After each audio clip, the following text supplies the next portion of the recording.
মো, মকে ধর, ধর। আমি যদি বলি ধর বন্ধু আমার, ধর মাইক ধরবে, ধর মোবাইল ধরবে, ধর চশমা ধরবে, ধর কলম ধরবে। তো ধর যুক্ত মো, মকে ধর, তবে ধর্ম। সেই মটাকে, সেই মটাকে কাকে ধরতে বলা হচ্ছে? মম অস্সাইল্লালে মিত্রবরুণ রাজা তম্মত্তানি বিদ্যানি পুরুষতুম তুদ্ধ ফাবিয়া বিবিলাং কুবর ইল্লাল্লাহ আল্লাহ রাসূল মুহাম্মদ খান বরস আল্লাহ আলম আদাল্লা বকুবক কামাওয়াল্লা বকুবিখাত কাম। এর বিশদ মানে আছে, আপনি নেটে পেয়ে যাবেন। আমি শুধু আপনার সঙ্গে দেখা করতে এসেছি, তাই আমার মায়েদের জন্য একটু বলবো, মাগো খবরদার মন দিয়ে শুনবেন, একটা ওয়াকে আপনাদের জন্য শুনিয়ে যাব। তবে তার আগে আমার নবীর উপরে একটি নাতে রাসূল পাঠ করব। আপনারা শুনতে চান? নবীর উপরে একটা নাতে রাসূল পাঠ করব, শুনতে চান? শুনতে চান? আহা, তুমি এলে তাই আমি এলাম, জনম পেলাম, জীবন পেলাম। সুবহানাল্লাহ। যদি সুবহানাল্লাহ ধমাকা জোর হয় তাহলে আমি গজল আরো কিছু গাইবো, আর যদি আপনারা ঝিমিয়ে থাকেন আমি জানবো ঘুমিয়ে পড়লেই বাঁচি।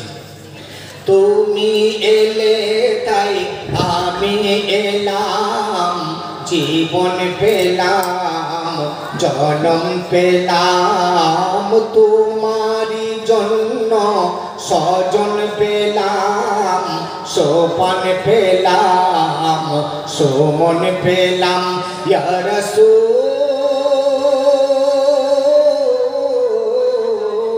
তুমি এলে তাই আমি এলাম, জনম পেলাম, জীবন পেলাম। বলুন আমি বলুন বললে তবে বলবেন, এমনটি না হয় আমি হাত বাড়িয়ে দিলেই আপনি ইঙ্গিত বুঝে নেবেন। कि অজানা নিশায় ছিলাম আমি, পথের দিশা দিয়েছো তুমি। অজানা নিশায় ছিলাম আমি, পথের দিশা দিয়েছো তুমি। আমারে তুমি ভালোবেসে আসুর দরিয়ায় গেছো ভেসে। আমারে তুমি ভালোবেসে আসুর দরিয়ায় গেছো ভেসে। বদলে আমি যতন পেলাম, মতন পেলাম, বেতন পেলাম। ইয়া রাসূল তুমি এলে তাই আমি এলাম, জনম পেলাম, জীবন পেলাম। সুবহানাল্লাহ। তারপর শুনবেন, যে প্রেমে তোমারে পাওয়া যায়, সে প্রেম শেখায় দাও না আমায়। যে প্রেমে তোমারে পাওয়া যায়, সে প্রেম শেখায় দাও না আমায়। প্রেমের পরীক্ষায় হয় যদি ভুল, হবে দিতে তোমায় তার মাসুল। প্রেমের পরীক্ষায় হয় যদি ভুল, হবে দিতে তোমায় তার মাসুল। কেন? তোমারই জন্য বদন পেলাম, নয়ন পেলাম, এমন পেলাম। তোমারই জন্য নয়ন পেলাম, এমন পেলাম, স্বজন পেলাম। ইয়া রাসূল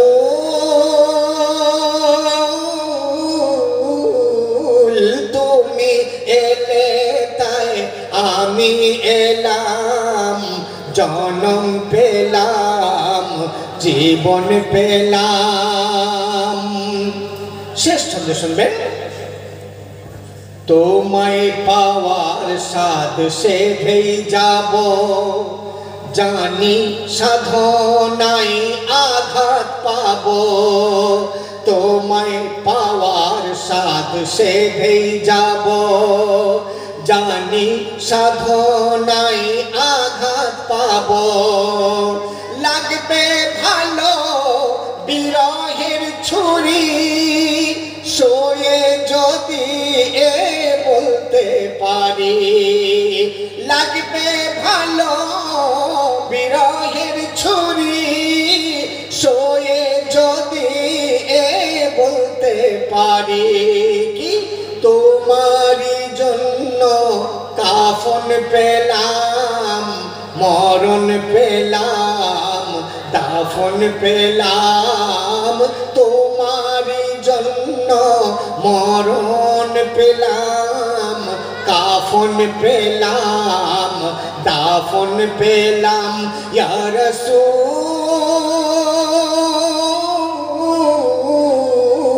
তুমি এলে তাই আমি এলাম, জনম পেলাম, জীবন পেলাম। তোমারই জন্য স্বজন পেলাম, ভুবন পেলাম, গগন পেলাম।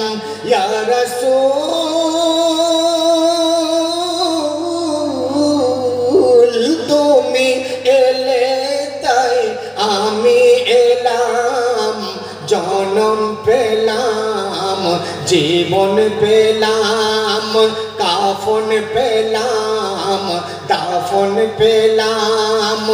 এমন পেলাম, নয়ন পেলাম, বেতন পেলাম, যতন পেলাম। ইয়া রাসূল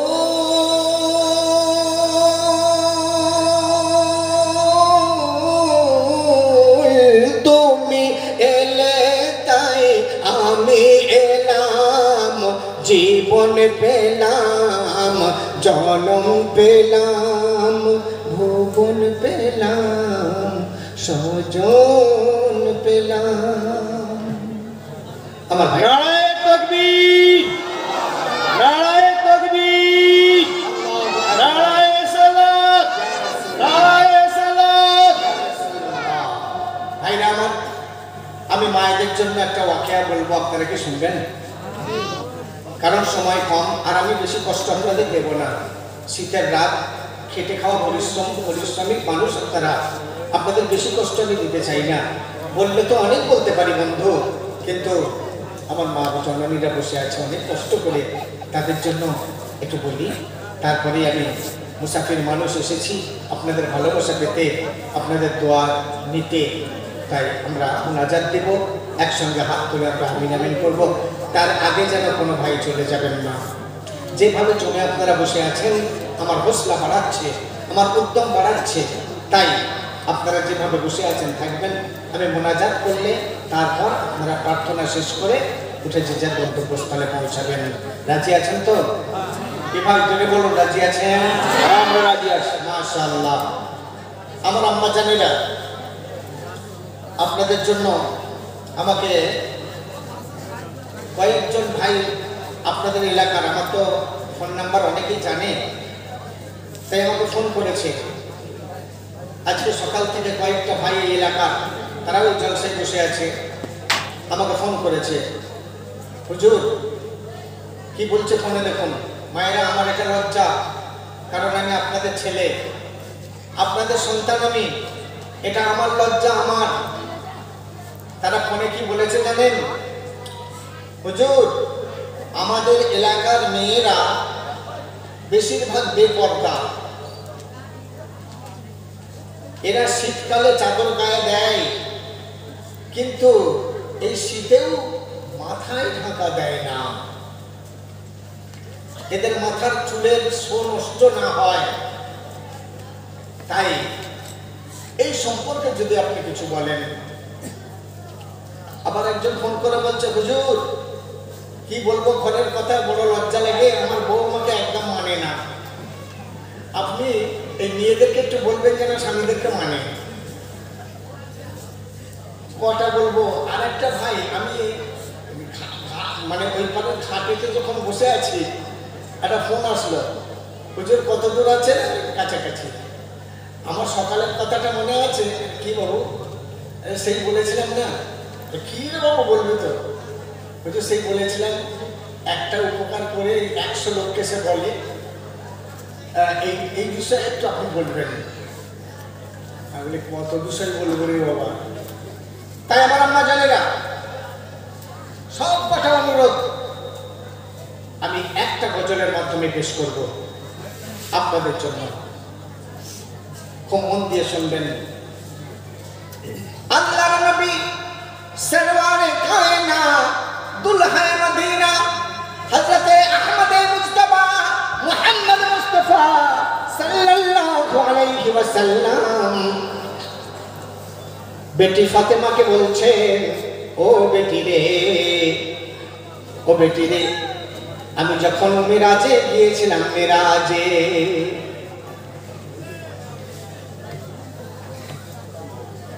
আমি বলেছিলাম না বাবু কেউ উঠবেন না, কেউ উঠবেন না। দুজন উঠলেন কেন?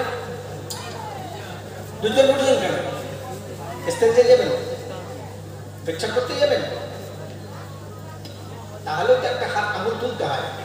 আপনারা তো স্কুলে পড়া জেনারেল শিক্ষিত মানুষ, ক্লাসে জানেন না মাস্টার কিরকম একটা আঙুল তুলে তারপর যেটা হয়। তা আজকে আমাকে তো আপনারা মাস্টার বানিয়েছেন বলুন, হ্যাঁ? তাহলে আপনাদের একটু আঙুল তুলতে হবে। ও বেটি রে, আমি যখন মিরাজে গিয়েছিলাম, আমার আল্লাহ রাব্বুল আলামিন আমাকে বললেন, বন্ধু গো, যাও বন্ধু যাও, আমি তোমার জন্য বা তোমার উম্মতের জন্য যে জান্নাতখানা তৈরি করেছি, ওই জান্নাতটা একটু সাইর করে এসো, দেখে এসো। দয়ার নবী আমার বললেন, আয় আল্লাহ জাল্লা জালালুহু আম্মান ওয়া আলহু, কার সাথে যাব গো মাবুদ? কে আমার সঙ্গে যাবে? আল্লাহ বললেন, ওই জান্নাতের ফেরেশতাদের সরদার, এই জিবরিল, তুমি যাও সরদারের সঙ্গে মোলাকাত করে দাও। জাহান্নামের ফেরেশতাদের সর্দারও আছে, জান্নাতের ফেরেশতাদের সর্দারও আছে। পারলে দুই সর্দারের সঙ্গে আমার রাসূলুল্লাহর মোলাকাত করিয়ে দেবে। যাও বন্ধু, জিবরিল আমিনের সঙ্গে চলে যাও, জান্নাত দেখে আসো। জান্নাতের ফেরেশতাদের সর্দারের সঙ্গে মোলাকাত হলো। আমি একটু দাঁড়াচ্ছি হুজুর, হ্যাঁ, আপনারা যেন বিয়াদবি মনে করবেন। কেন জানেন? আপনি যা করবেন তাই মেনে নেব। হ্যাঁ, এত ভালোবাসেন আপনারা? খুব ভালোবাসি আপনাকে। মাশাআল্লাহ। দেখে এলাম জাহান্নাম, জাহান্নামের একটা গাড্ডা দেখলাম। সেই গাড্ডাতে বেশিরভাগ মেয়ে ছেলেরা রয়েছে। হ্যাঁ গো মা, বেশিরভাগ মেয়ে ছেলেরা ওই জাহান্নামের গাড্ডায়। আমার মা যারা এখানে এসেছে হাত জোড় করে বলবো, মা গো, আপনাদেরকে যেন ওই জাহান্নামের গাড্ডায় হাসরের ময়দানে যেতে না হয়। বেশিরভাগ মেয়ে ছেলেরা ওই জাহান্নামের গাড্ডায়। মা ফাতেমা শুনে চমকে উঠেছে, আব্বা, মেয়ে ছেলেরা? হ্যাঁ, বেশিরভাগ নারীরা, মহিলারা ওই জাহান্নামের গাড্ডায়। মা ফাতেমা চোখে পানি এসে গেছে। এখানে কোন মা আছেন যার চোখে অশ্রু এসে গেছে?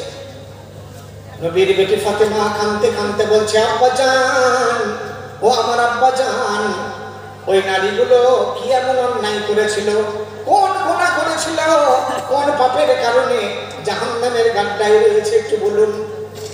আমার নবী বলছেন, ফাতেমা রে, ও ফাতেমা, আমি একটা নারীকে দেখলাম, ওই নারীটা মাথার চুলের সাহায্যে জাহান্নামের গাড্ডায় ঝুলে আছে, আর তার গলায় কতগুলো সাপ বিচ্ছু জড়িয়ে আছে।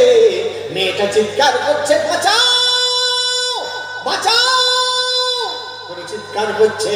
বেটি রে, এই মেয়েটা দেখে আমি আশ্চর্যিত হয়ে কান্না সামলাতে পারলাম না। ঝরঝর করে মা ফাতেমা কাঁদছে, টপ টপ করে চোখের পানি পড়ছে। কাঁদতে কাঁদতে জিজ্ঞাসা করছে, আব্বা জান, কেন এই মেয়েটা জাহান্নামের গাড্ডায়? আল্লাহর নবী বলছেন, শোন বেটি, আপনারা যারা গজল ভালোবাসেন একটু গজলের ছন্দে বলি। বলেন সরকার দু জাহান শোনো ও দুলারি। এই অভ্যাসটা আমার আছে, বুঝলেন? কারণ যারা এই রেকর্ড করছে, হ্যাঁ, ওরা তো ছাড়বে নিতে, শ্রোতা দেখে বিরক্ত হোক। আরে বক্তা সরে গেল তো ওই ক্যামেরাম্যান কি করছিল? বলেন সরকার দু জাহান শোনো ও দুলারি, এমন ছিল সেই নারী আহার যে হয় দোজখেরি। বলেন সরকার দু জাহান শোনো ও দুলারি, এমন ছিল সেই নারী আহার যে হয় দোজখেরি। প্রথম নারীটির শোনো বয়ান, যে ঝুলছে আপন চুলে। তার অন্যায় কি ছিল? ঘরে বাহিরে সবার নজরে সে রাখতো মাথা খুলে। ও গো ঘরে বাহিরে সবার নজরে সে রাখতো মাথা খুলে। ছুপাইনি কো তার মাথা হতে পর পুরুষেরই, এমন ছিল সেই নারী আহার যে হয় দোজখেরি। বলেন সরকার দু জাহান শোনো ও দুলারি, এমন ছিল সেই নারী আহার যে হয় দোজখেরি। মাগো, পর পুরুষকে তুমি এখানে চুল দেখিয়ে বেড়াবে, রেশমি কুকড়ানো লম্বা সুন্দর চুল, হাসরের ময়দানে ওই চুলের সাহায্যে তোমাকে ঝুলিয়ে রাখা হবে। সাবধান থাকবে মা, চুল স্বামীকে দেখাবার জন্য, পর পুরুষকে দেখে এনজয় করার জন্য নয়। তাই আমার আম্মা জান, যে আমাকে ছেলের মতো মনে করো, আমি হাত জোর করে সেই মায়ের পায়ে সালাম করে বলি, মাগো খবরদার নিজের মাথার চুল হেফাজত করে রেখো। এইবারে নবী বলছেন, বেটি রে, আমি আরো একটা নারীকে দেখলাম। ওই নারীটার দুটো হাত পেছনে করে না। একটা নারীকে দেখলাম 2 নাম্বার, নারীটার জিভটাকে টেনে বার করে আগুনের এস আকারের একটা রড গেঁথে জিভের সাহায্যে ঝুলিয়ে রাখা হয়েছে। যে মেয়েটাকে চুলের সাহায্যে ঝুলিয়ে রেখেছে সে তো বাঁচাও বাঁচাও করতে পারছে, কিন্তু যাকে রডের সাহায্যে জিভের সাহায্যে ঝুলিয়ে রেখেছে সে তো কোনো কথাই বলতে পারছে না। গালের 2 পাশ দিয়ে টাটকা রক্ত গড়িয়ে গড়িয়ে টপাস টপাস করে পড়ছে। এই মেয়েটা কি অন্যায় করেছিল? দ্বিতীয় নারীটির শোনো বয়ান, দ্বিতীয় নারীটির শোনো বয়ান, যে ঝুলছে আপন জিহ্বায়। তার অন্যায় কি ছিল? ওই স্বামীর মনে আঘাত দিত প্রতি কথায় কথায়। ও সে স্বামীর মনে আঘাত দিত প্রতি কথায় কথায়।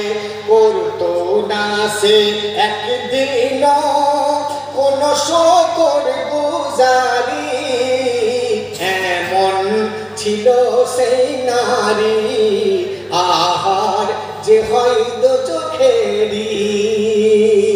হয়তো বিবির জন্য বড় আশা করে একটা কাপড় কিনে এনেছে, আর মনে মনে ভাবছে এই কাপড়টা দেখলে আমার বিবি খুব খুশি হবে। তাই এনে যখন বিবির হাতে দিয়েছে, অপেক্ষা করছে বিবি দেখে কি বলে। আদর্শিত বিবি হলে সেই কাপড়টা দেখেই বলবে, বাবা বাবা, আমি এইরকমই একটা কাপড় আশা করছিলাম, তুমি আমার জন্য এইরকম কাপড় এনেছো। আল্লাহ তোমার হায়াত দারাজ করুক, তোমাকে আল্লাহ সুখ দান করুক, আল্লাহ তোমাকে তোমার এই মেহনতকে কবুল করে দিন। এ হলো আদর্শিত নারী। আর বেয়াদব নারী, নাশুকরি নারী কাকে বলে? যদি সোনার আংটিও এনে দেয় তবু বলবে, এত হালকা আংটি এনেছো। এ হচ্ছে নাশুকরি। সেজন্য আমার মায়েরা আমার ভগিনীরা, স্বামী প্রত্যেকটা কাজে কর্মে আপনি শুকরিয়া আদায় করবেন। দুনিয়া কদিনের বলুন, স্বামী যদি অতটুকুতে খুশি হয়ে যায়, যার স্বামী খুশি তার জন্য আল্লাহ খুশি হয়ে যাবে। সেজন্য মায়েরা স্বামীর মনে আঘাত দিবেন না। আসল 3 নম্বর নারীটা, দয়ার নবী বলছেন, ও বেটি রে, এমন একটা নারীকে দেখলাম, ওই নারীটার 2টো হাত পিঠের কাছে নিয়ে এসে আর 2টো পা ওই জায়গায় নিয়ে এসে আগুনের শিকল দিয়ে, আগুনের রশি দিয়ে বেঁধে জাহান্নামের আগুনে ঝুলিয়ে দেওয়া হয়েছে। ওই নারীটার বুকটা, ছাতিটা জাহান্নামের আগুনের শিখাতে দগ্ধ করা হচ্ছে। হ্যাঁ, মেয়েটা কি অন্যায় করেছিল? আগো শোনো, দিতেছে তারে জাহান্নামে,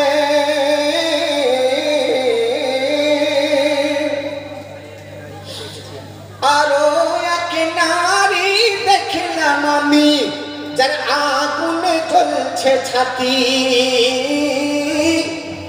এক স্বামীর অধীনে থেকেও সে রাখতো অধিক পতি। পতি মানে স্বামী। দিতে আরো এক নারী দেখলাম আমি, যার আগুনে জ্বলছে ছাতি। এক স্বামীর অধীনে থেকেও সে রাখতো অধিক পতি।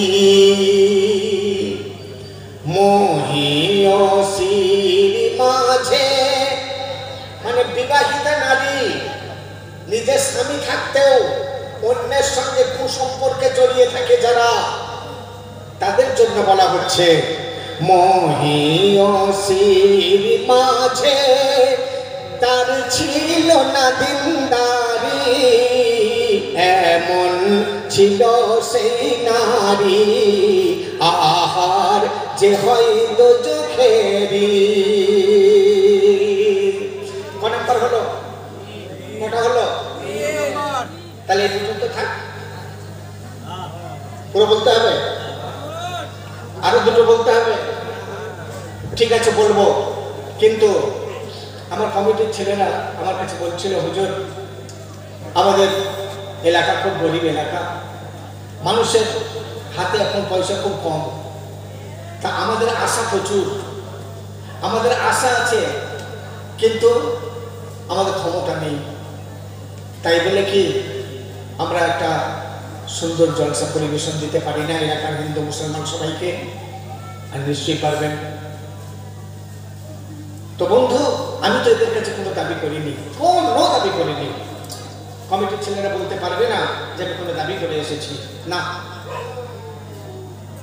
কিন্তু এরাই আমাদের শিখিয়ে দিয়েছে, হুজুর একটা সময় আপনার যখন মন চাইবে আপনি আমাদের একটু হুকুম দেবেন, আমি আপনার ভক্ত যারা এসেছি এই জলসার নেকি কামাতে, তাদের কাছে কাছে একটু যাবো রুমাল নিয়ে, তাদের যা মন চাইবে পকেটে যা আছে দেবে, ওইটাই আমরা অনেক বড় তোহফা মনে করে আপনার খিদমতে হাজির করব। আর আমি ওদের বলেছিলাম, বাবুরা আমি দাবি করা একেবারেই ছেড়ে দিয়েছি। কেন? আমার শারীরিক কন্ডিশন খুব খারাপ। আমি নিয়ত করে নিয়েছি 2024-এ আমি হজে যাব। তাই এই যে হজ পাকে যাব, আমি কারোর কাছ থেকে কোনো দাবি করা পয়সা নিয়ে নয়, খুশির সওদা নিয়ে যাব। তাই আমি 5,000 টাকা খরচ করে আমার বাড়ি থেকে এই পর্যন্ত এসেছি। এটা নিজের দুটো বাচ্চার কিসমত থেকে কাটা পয়সা। কিন্তু আপনাদের খুশি করে 10টা টাকাও আমার কাছে অনেক বড়, কারণ এটা খুশির সওদা। ওই পয়সাটা নিয়ে আমি হজে যাব। তাই কমিটির যে সমস্ত যুবক ভাইয়েরা বড় আশা করে আমাকে এনেছো, তোমরা একটা রুমালের ব্যবস্থা করে 4 কোণ ধরে একটা চাদরের ব্যবস্থা করো, 4 কোণ ধরে আমার ভাইজানদের কাছে, আমার মা বোনেদের কাছে চলে যাও।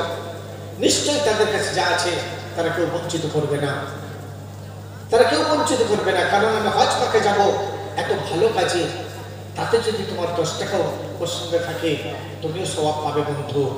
তাই আমি আলাদাভাবে আর সময় নেব না, আমি সাবজেক্ট আগে বাড়াবো, তোমরা ওইভাবে সহযোগিতার হাতকে বাড়িয়ে দেবে, সহযোগিতার হাতকে তোমরা বাড়িয়ে দেবে। কেমন কমিটি ছেলের বই তারা কি আমার কথা শুনছেন? শুনেন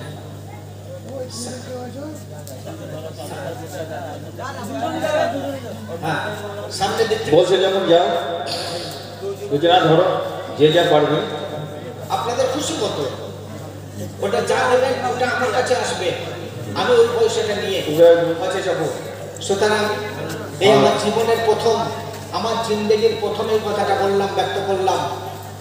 হ্যাঁ, কারণ আমার নিয়ত হয়ে গেছে পাক্কা, সেই জন্যেই আমার জীবনের প্রথম এই বাক্যটা উচ্চারণ করা হলো। দোস্ত, 3 নম্বর নারীটা আপনারা শুনেছেন, এবার 4 নম্বরটা শুনবেন। এই বাবু দুজন ধরো।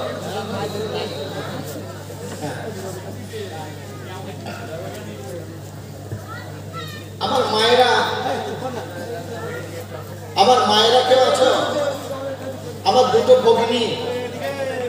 ভগিনী নিজের গায়ের চাদরটা খুলে 4 কোণ ধরে মেয়েদের কাছে কাছে যাবে, ওই চাদরটাতে যা উঠবে ওটা নিয়ে এসে আমার মাথায় দেবে, আমি মাথায় করে নিয়ে আমার মায়েদের জন্য দোয়া চাইবো। আমার এই ভাইজানদের চাদরটা আসার পর আমি মাথায় তুলে নিয়ে দোয়া চাইবো যে আল্লাহ যারা আমাকে মহব্বত করে ভালোবেসে যতটুকু দিয়েছে মাবুদ, 3টে দোয়া চাইবো, 3টে দোয়া চাইবো। আমি মুসাফির মানুষ, 3টে দোয়া চেয়ে যাবো। তাই পরে আফসোস করবেন যে আমি যদি 10টা টাকা দিয়ে শরীর হতাম রে, আমি যদি 100টা টাকা দিয়ে শরীর হতাম, আমি যদি 1000 টাকা দিয়ে হুজুরের হজে যাওয়ার ওসিলা হয়ে যেতাম বা শরীর হয়ে যেতাম, এটা পরে আফসোস করবেন হয়তো, কিন্তু না। তাই এখন সুযোগ দিলাম, আপনারা শরীর হয়ে যান, শরীর হতে থাকুন। 4 নম্বর নারীটার কথা বলছি, মা শুনে নাও, সাবজেক্ট শোনো আর হাতে কাজ করো। দিতেছে তারে জাহান্নামে 4 হাতে পাবে ধে সাজা, কেন? সর্বদা সে থাকতো না পাকে আর করতো নামাজ কাজা। ও গো সর্বদা সে থাকতো না পাকে আর করতো নামাজ কাজা। চলে না যারা দুনিয়াতে পাক না পাক জ্ঞান করি, আহার তারা দোজখেরি, এমন ছিল সেই নারী। বলেন সরকার দুজান শোন